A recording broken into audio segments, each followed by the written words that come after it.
Chapter 57 of Married Tries to Salted Fish. Shao Cheng's assassination was something Lin Chingyu needed to accomplish in his life. When Gu Fuzhao was still Lu Wancheng, they had also tried, but it ended in failure. But things were different now. One of them was the head of the military generals, and the other was a close official of the emperor. Things were unlike before, when he couldn't even enter the palace. He has also gotten to know the key person, Shen Hao Shi. This time, he had a 50% chance of success. If the plan was successful, Lin Qingye would try to save the emperor's life before Shao Cheng dies, and Gu Fuzhao would also pull Shao Jie on board during this period. When Shao Cheng dies, the emperor will be deeply saddened and he would have no time to think about Gu Fuzhao's marriage. And even if he did, Lin Qingye would let him go to heaven before he decreed the marriage. At that time, only Shao Jie would be left to inherit the throne. If the plan fails, Shao Cheng and the emperor will live well, but Gu Fuzhao will inevitably get married. Seeing how he was so opposed to marrying someone else, it wasn't completely out of the question for him to block this marriage for Gu Fuzhao.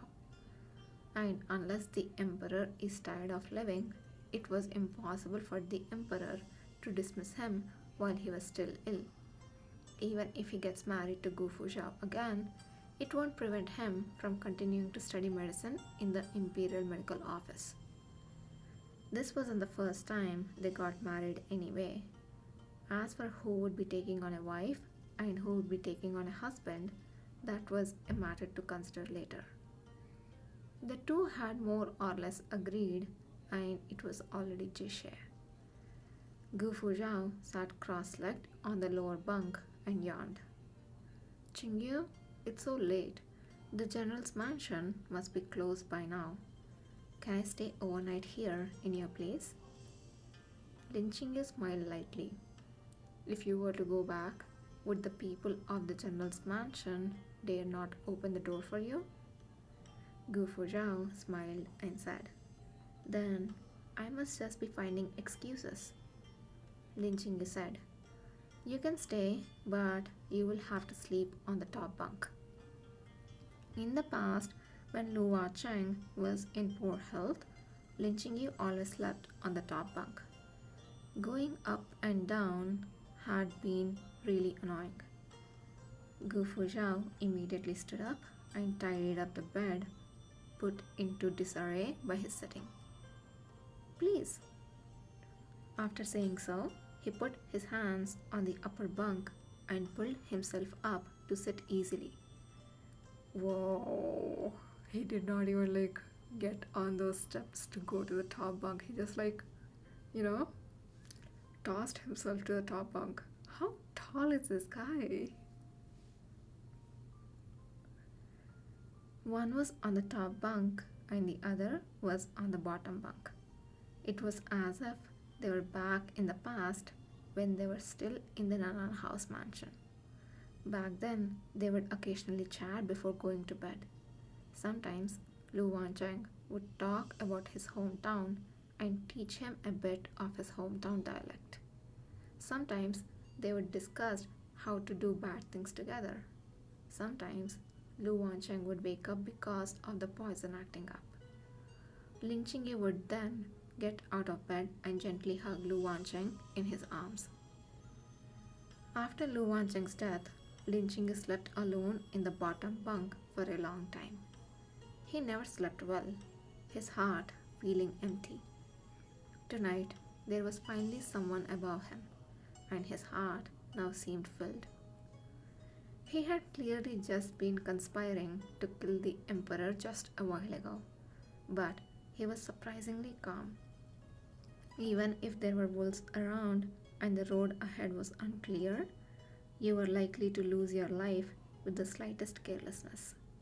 But as long as he had this person to accompany him all the way, he had nothing to be afraid of. Gu Fuzhao turned over, making a lot of movement. Then He stuck his head out from the upper bunk to look down at him. He asked, Qingyu, are you asleep? Lin Qingyu had his eyes closed. I am asleep. Gu Fuzhao smiled and said, Okay, I just thought of one thing. Have you and Shen Haoshi seen the secret code I left for you? In the original plot, Lin Qingyu had also been able to join the Imperial Hospital after Lu Wancheng's death, using the prescription for the epidemic. He had also met Shen Haoshi at the Imperial Medical Office.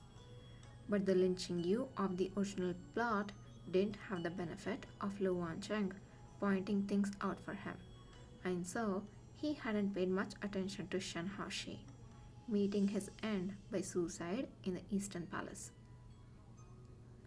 I see. It was because of this code that he and Shen Haoshi gradually became familiar with each other.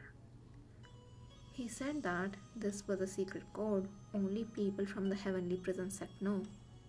Gu Fuzhao said, Shen Haoshi cares only about two things in his life, Shaocheng and Heavenly Prison sect. The destruction of the Heavenly Prison sect is his biggest weakness, and it is also the key to opening Shaocheng's pursuit of his wife. That's why he engraved the Heavenly Prison sect's secret code on the medicine box he gave to Lin Qingyu. So long as Shen Haoshi saw this code and thought that Lin Qingyu was somehow related to the Heavenly Prison sect, he wouldn't let Lin Qingyu die in the Eastern Palace. Lin Qingyu pondered and said, So the destruction of the Heavenly Prison sect was caused by Shaocheng? Ooh. I don't know how he put that together, but great analysis. Gu Fuzhao put his hands behind his head, his tone carrying a rarely heard seriousness. Tianji Camp and the Heavenly Prison sect, one bright and one dark. They are both the Emperor's fangs and talons. However, in private, they never got along. The patriarch of the Heavenly Prison sect was surnamed Shen, and he was Shen Haoshi's father. The Heavenly Prison sect had been suppressed by the Tianji camp for a long time, and the head of the Shen family felt very unwilling. Because of Shen Haoshi and Shaocheng's close relationship as childhood friends, the head of the Shen family cast their lots with Shaocheng, secretly looking after him, even doing a lot of things for him. They were hoping that once Shaocheng ascends the throne, the Heavenly Prison sect would then be ones to hold power. At that time, Shaocheng was nothing more than just another prince. The Shadow God organization and the prince were too close. This was a great taboo in the Emperor's eyes. The head of the Shen family thought he would be doing a job hiding it. The head of the Shen family thought that he'd been doing a good job hiding it, but he still left clues. The Tianji camp found evidence and presented it to the emperor. By that time, the battle for the succession was coming to an end, and Shaocheng was only one step away from being named crown prince. The emperor recognized Shaocheng's ability. He knew that Shaocheng was the only actual candidate for crown prince, but he could not tolerate Heavenly Prison sect's actions, secretly helping the prince to seize the position of heir. The emperor presented Shaocheng an edict establishing him as the crown prince and told him, As soon as the Heavenly Prison gate is destroyed, my jade seal will be stamped on this edict. Lin Qingyu said, So, Shaocheng was the culprit behind the destruction of the Heavenly Prison sect? To be fair, the culprit should be the emperor. At the last moment, Shaocheng's heart softened because of his childhood friendship with Shen Haoshi. Unfortunately, it was too late.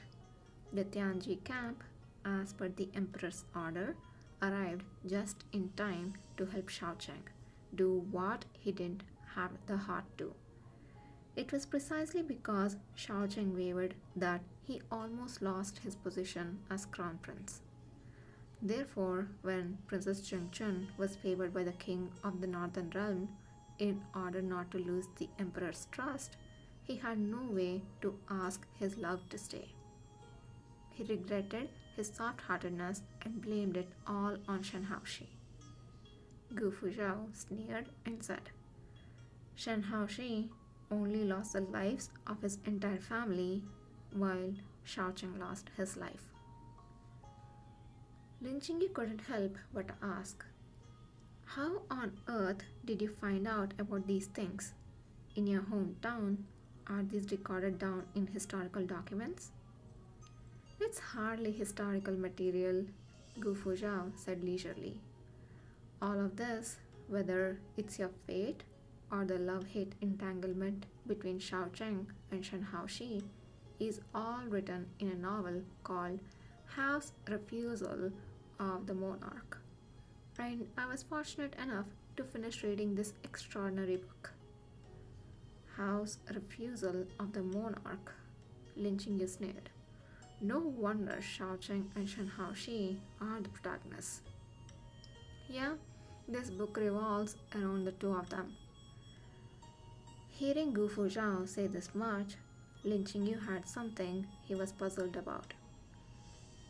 If you weren't gay in the past, why would you read this kind of book? Well, you don't have to be gay to enjoy gay literature. Lin Jingyi, hear from all of us straight girls who kind of read a lot of BL. Don't question us. If you're going to talk about this, I'm going to lose all thoughts of sleep. Gu Fuzhou sat up, looking like he'd been deceived. My older female cousin recommended me this book, saying it was about a shadow guard's leveling up and counterattacking. I had a good feeling when I saw the title of the book. So I flipped through a few pages and it opened the doors of a whole new world for me. Well, we all had that one older female cousin who introduces you to BL. Lin Jingyi was puzzled. You saw there was something not quite right when you were reading it. Why did you finish it? It certainly wasn't quite right, but Shen Haoshi was really miserable. I wanted to scold him. I was so looking forward to the day he rises up, Gu Fuzhou complained. Do you know that feeling? That feeling like you just can't stop? I was cursing him the entire time I was reading it. I couldn't stop, and before I knew it, I had reached the end. I'm doing the same. I mean, we are still hoping for Shen Haoshi's character development that is different from the original novel, but I love the main couple for sure. I mean, we have to agree, the OG relationship between Shen Haoshi and Shaocheng was super toxic. Lin Jingyi didn't quite understand the feeling of being unable to stop that Gu Fuzhou was talking about. If he had been the one to read this novel, he definitely wouldn't have read more than a page. So, in Hao's Refusal of the Monarch, what was their ending? Shen Haoshi blackened after learning the truth. I explained the word blackened to you, right? He was going to avenge the Shen family, but just as he was about to succeed, Shen Haoshi's heart grew soft. He abandoned his sword and fled, leaving the Eastern Palace. He then began wandering the world. When he left, Shaocheng realized that he cared about him in his heart. Heedless of everything, he wanted to pursue him back. He even dissolved the harem for him and staged a scene of imprisonment. One day, Shen Haoshi found an opportunity to assassinate Shaocheng, and Shaocheng, who was already The emperor by then presented his chest openly and delivered that classic line, "Kiss me, and my life and my country are yours." Then Shen Haoshi was moved. Can you believe that? He was moved. He accepted Shao Chang once more and became the first male empress of the Dayu. The two lived happily ever after. Gu Fuzhou still remembered how he felt when he read that book. After Lin Qingyu heard the whole story, he quickly arranged his thoughts. If they wanted to get rid of Shao Chang before the emperor's decree of marriage could be delivered, they would need to do two things. First, they had to let Shen Haoshi know the truth about the destruction of the Heavenly Prison sect as soon as possible. Second, Shen Haoshi must not be allowed to let his heart soften.